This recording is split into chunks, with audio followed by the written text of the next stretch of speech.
Hey girl, welcome to the Feminine Founder Podcast, where we are all about learning and growing professionally so that we can build a life that we are proud of and really love. My name is Caroline, and I'm a social media marketing expert, obsessed with teaching female entrepreneurs how to start, grow, and scale their personal brand and business online. This podcast is all about sharing our stories and learning from each other on how to navigate our professional journey so that we can live our best lives. So if you're just starting your entrepreneurial journey, or if you are growing and scaling an epic company, you are in the right place, friend.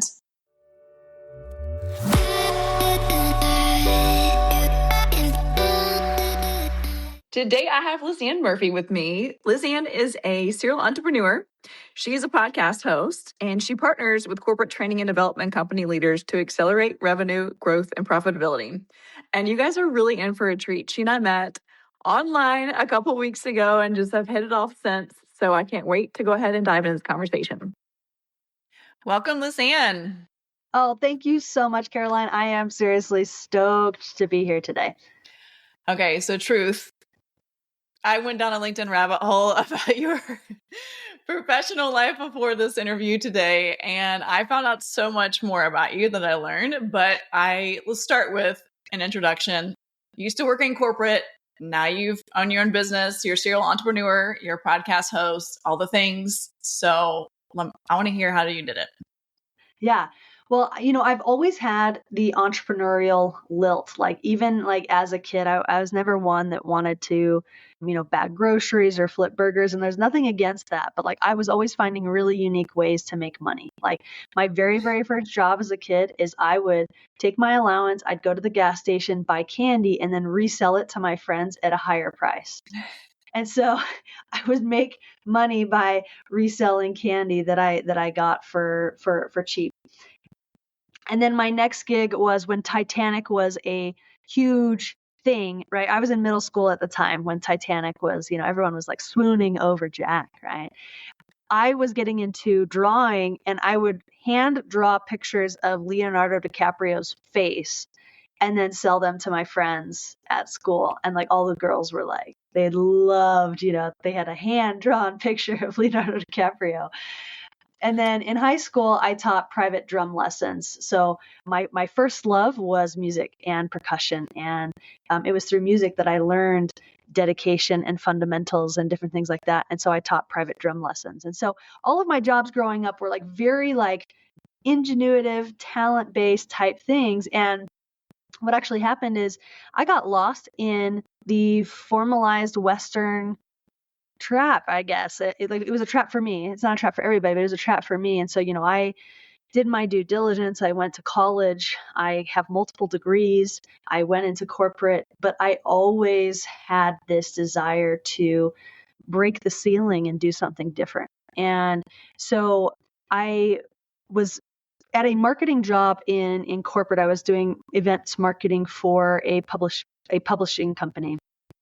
And I started doing Facebook ads just for fun on the side because all of our budget for the advertising for the publishing company was very traditional, print type advertising, internal email marketing, things like that. And there wasn't a lot of client acquisition type stuff. And so Facebook ads was it was really the heyday of Facebook ads, honestly. This was like 2016, 2018.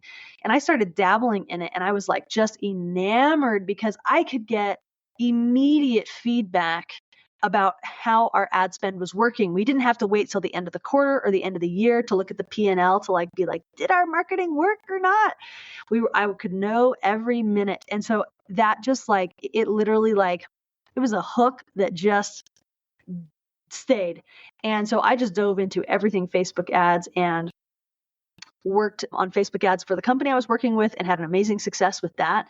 And then also I had a few friends that were starting to jump into the online world and do online courses and things like that. And I just asked them, I said, can I share some of the things I'm learning with Facebook ads and just do it for free for you? And you can pay me on the profits if it works. And they were like, great. And so I just basically used my friend's money to learn Facebook ads and get paid if it worked on the back end. And it did work. Again, this was the heyday before when ads were just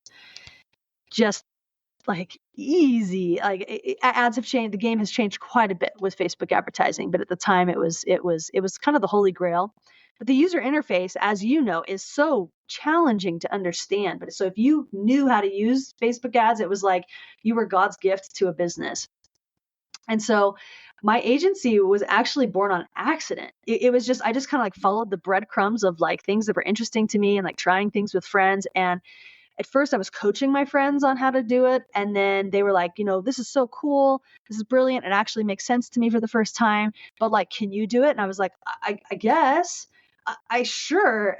And so it's like, I mean, I guess we need a contract and like, I don't know, maybe you should pay me if I'm going to do it. I mean, it was like super, just kind of fell into it. And so the agency was born that way, and it just grew from there. So like first it was coaching, then it was agency work. Then the podcast came so I could talk about some of the methodologies that I was using with clients. And then courses came, and it just, built one iteration upon another. For me, again, the power of ads or all direct response marketing channels is the direct feedback of is it working or not, and the power of human behavioral dynamics and data analysis. And so that's kind of the story of like how I got into marketing. But there's always been an entrepreneurial theme through the story. Okay, I love that story, and thank you for sharing about your different jobs that you had. I've been working since I was 15 years old too, so I understand. And I've done everything under the sun, like wait tables, hostess, lifeguard, like you name it. I was always hustling and making money.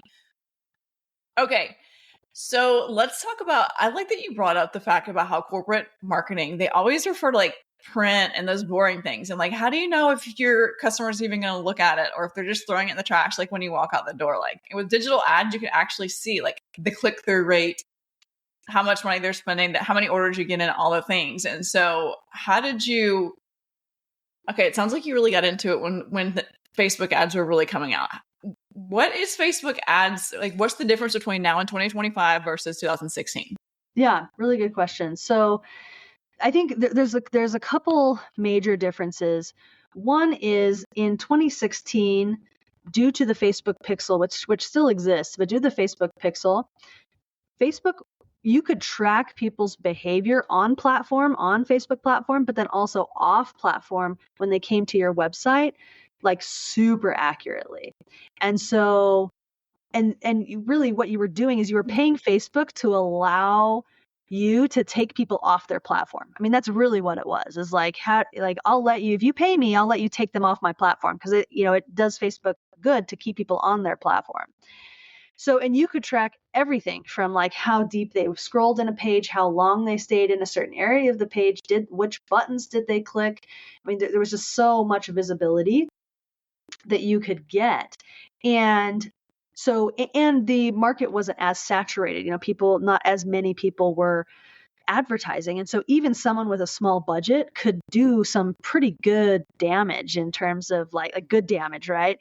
In terms of getting a really, really high ROAS. Like, for example, there was an e-commerce company that I worked with for several years and e-commerce now, like if you're getting like 1.5 to 2 ROAS, or 2.5, like you're doing pretty good. In the early days, like we were doing 6 to 8 ROAS, like very easily all day, every day. And in 2020, there was a massive algorithmic shift, an algorithmic update that really shifted everything. And it was that the visibility of tracking people post-platform was erased for a lot of customers. And talking to my ecom client, they were like, oh man, if I knew that ROAS was going to go from like me having like a 6 or an 8 down to like a 1.5 to 2.5, he's like, I would have literally like gone bankrupt to take out loans to put millions into Facebook ads. I mean, it was such a seismic shift. So now there's still a lot of behavioral tracking, but it's more predictive. And what's interesting about Meta currently, I mean, so now people call it Meta and not Facebook. They're really trying to, and I think they're in a developmental stage first, like they always are. But right now they're really trying to make advertising easier for people, which is good. It makes it harder, like as an advertiser, like Facebook ads, getting them done by somebody else just isn't as valuable as it used to be, because there's so much AI help and guidance now that like really anyone can run ads and do fairly well on their own. And so it's just not as popular anymore in terms of like having someone run it, right? It's just kind of like been like super commoditized and easy to do. But you do have to have your margins. I mean, if you don't have margins in your product, like I find that like high ticket products do much better on Facebook ads than e-commerce. If you are like an e-commerce, it needs to be like a lifestyle brand, right? Where there's a mission behind it, like just doing like selling tchotchkes, doing drop shipping, different things like that isn't as effective on Facebook ads as it used to be, unless there's a huge market dynamic. Like for example, like in 2020, before Facebook banned being able to advertise for face masks, people made millions on selling face masks for like during the COVID pandemic. And then, Facebook cracked down, or the government cracked down on that, and they felt like people were being duped and abused, and so you couldn't sell them anymore. But it's just tough. It's just a much tougher environment in terms of needing margins, but it's also easier in a way because Facebook is taking away a lot of the manual controls, and they're just like saying like, just trust us. And so it's a funny game. I have a client right now where we go back and forth all the time between trusting the algorithm and then taking those controls off and manually setting up everything. And it's like some months one does better, and other months another does better. It's kind of the Wild West in terms of getting it to work. And so my philosophy again with my clients currently is to diversify more, because I've had a few clients where every bit of dollars have gone directly into Facebook, and whenever there's a shift, it really disrupts their business. And so diversifying into other channels is really, really important for the health of any business. So what channels do you like besides Facebook? Yeah. So I mean, and this is speaking to you, it depends on your audience, but LinkedIn is really powerful. I mean, you were even blowing my mind when we had a conversation recently of just how few people are publishing on LinkedIn, right, currently. And so I think that the if your customer is on LinkedIn, like LinkedIn is a really powerful tool. I think more for organic than for paid.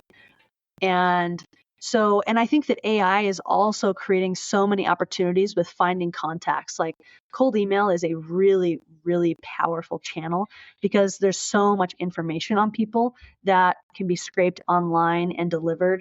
And so, but again, it really depends on the customer. Like you wouldn't use email for e-commerce.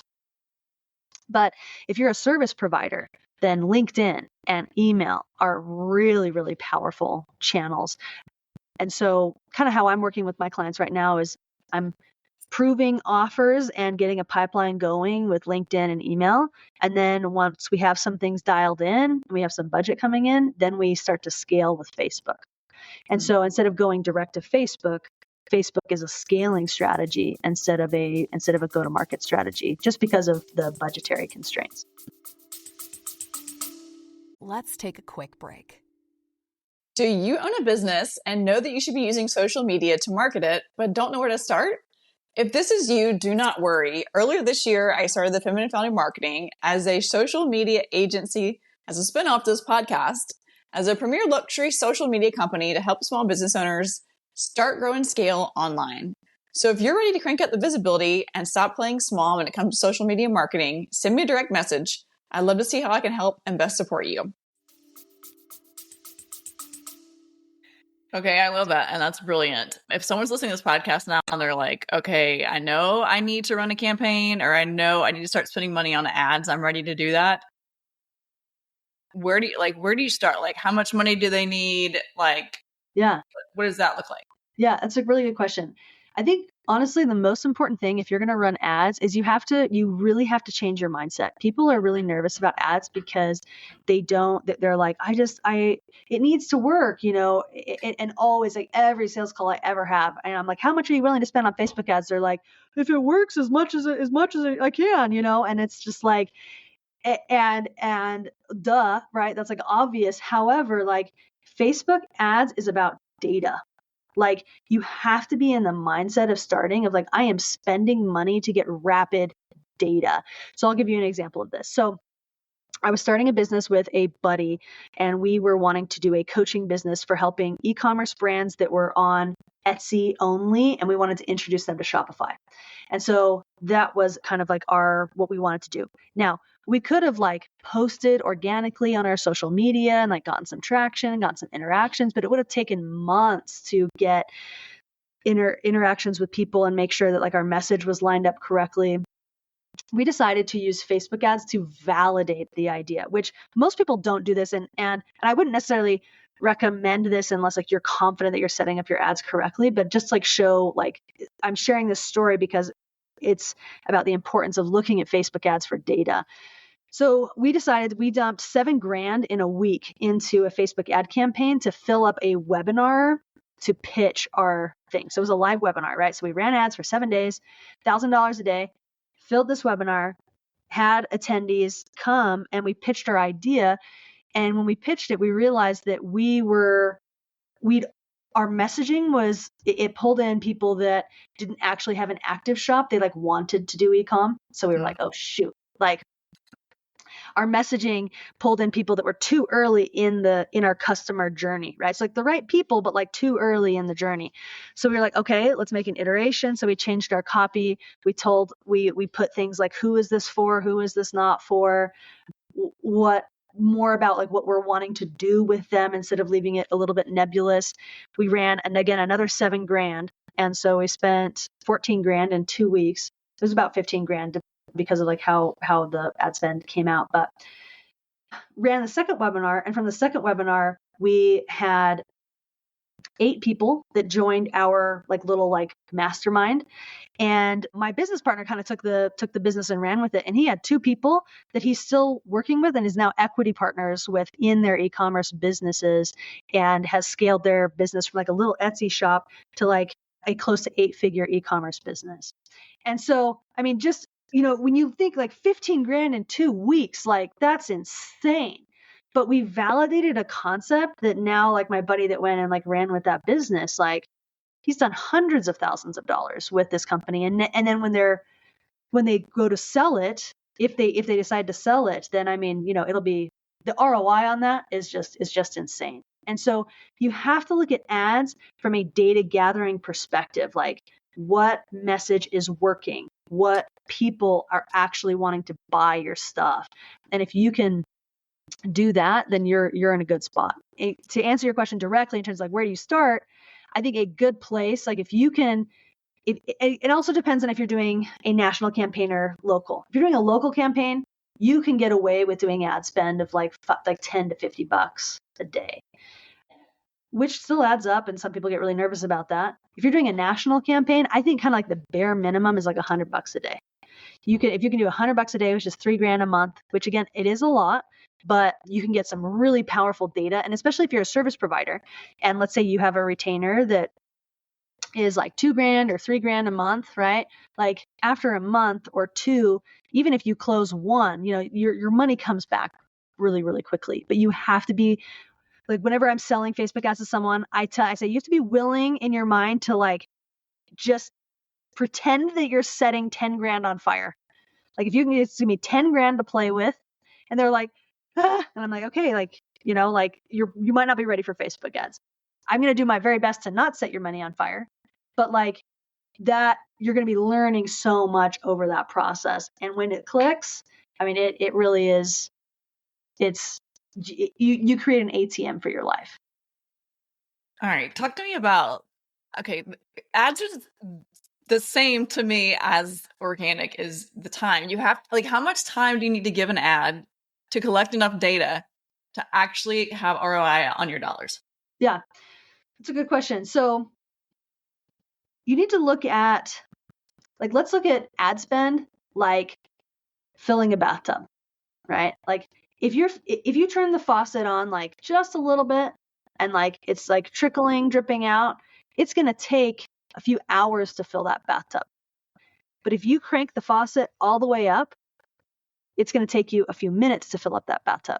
That's the way ad spend is in terms of gathering data. So the lower your ad spend is, the slower you gather data. The higher your ad spend is, the faster you gather data. And so if you want to gather data faster, because like time is money in business, right? And so you have to find this balance of like, what is the comfort level of like spend that I can do in order to learn fast enough to make decisions to make it worth my time and my money, especially if you're paying someone to run your ads, right? So like, I like to run tests like when I work with clients, and it depends on the size of their offer, but I like to run tests in $500 to $1,000 increments.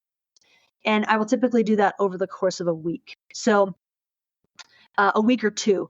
For Facebook to truly optimize, like, I mean, if you're doing like Bible version Facebook ads, it's set a campaign and don't touch it for 2 weeks, which I think can like freak people out. I think you can get pretty significant data like within a week. The algorithm can do a lot of learning. But if you can like do like $500 to $1,000 in a week, you can tell either keep going with this or we need to make an iteration and try again. That's great advice. So what is lighting you up with some of the clients that you're working with right now? So will you ask that one more time? What is lighting you up with some of the clients that you're working with right now? What is lighting me up? Well, the thing that I'm the most interested in right now, actually, like, it isn't even Facebook ads. You know, like when like something becomes like second nature to you, you're kind of like, okay, like what's like the next thing? Like, there's this thing that I've learned about recently. It's called contact marketing, and it's basically like direct mail on steroids. And I think that people are so inundated with just so much messages from an organic perspective, from an ads perspective. And so, like, what does it take to cut through the noise? Like, what does it take to create a meaningful relationship? And also, like, with the business people, the business owners that I'm talking to, all of them are saying, like, our business is relationship based. Our business is relationship based. Like, we need to build meaningful relationships, right? And there's so much power in like these mass channels such as organic or ads. But really, like, I'm looking for like, how do you really spend your time and money to cut through the noise? So there's this thing called contact marketing, which is basically it's a one-to-one campaign. So if you've ever read The Ultimate Sales Machine by Chet Holmes, he introduces a concept called the Dream 100. And the Dream 100 is you pick who your most ideal customers are, like the people that would absolutely like change the trajectory of your business if you were to land a contract with them, right? That's like your top 100 prospects. And you do research on them to understand, like, who is this person? Like, okay, so you have a company you want to work with. You do research to figure out, like, who's the person that I need to make a connection with in order to get this deal.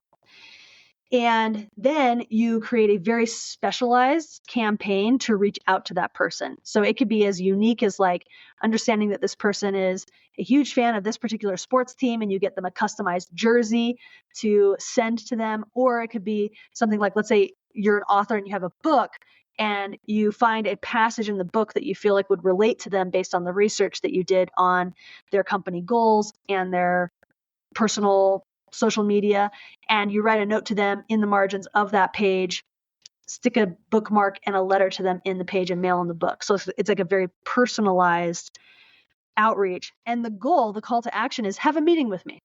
Just have a meeting with me and let's just have a conversation. But the effort and the energy and the attention and the personalization that the campaign creates these powerful connections and conversations with like top companies to cut through things where like cold email, ads, organic, like just aren't going to cut through. And so with my agency right now, I'm really leaning into this strategy with I have one client that I'm in the middle of the process with, and it's just fun. It's really, really fun. So, I mean, it's a lot of energy because you're creating these one-to-one campaigns, but the ROI on it is massive. And it's not just like random, like there's a book by Stu Heinecke called How to Get a Meeting with Anyone. And he's like scripted out like a tiny, like script by script, how you reach out, what you say, how you say it, how you think about these outreach devices to reach out to people. And so I'm really wanting to lean into getting high quality meetings with top people that like just are not ever going to respond to like ads or organic. So it's like very niche, but that's what I'm into right now. I love that. That almost is like taking marketing back like 20 years ago. Like what worked 20 years ago is what people are missing. And I agree with you. I mean, people want the high touch, like the high personalization. Like they don't want just like the throw spaghetti at the wall, because we all get that all the time and it's so annoying. Yeah, absolutely. Absolutely. Okay. So as we wrap up, how can our listeners find you? Awesome. I love it. So the best place right now, like with all the most current things, is my LinkedIn. So pretty easy to find. There's not many. I don't know if there's any other Lisanne Murphys. I've got a lucky name that way. And so finding me on LinkedIn, I do have my website, lisannemurphy.com. My website is focused a little bit more on the Facebook ad side stuff of what I do. What I just mentioned, if you were interested in that, that's more, you're going to find more of that type of stuff on LinkedIn. And so, yeah, those are the best places to find me. And I'll tag everything in the show notes. Thanks, Lisanne. Thank you.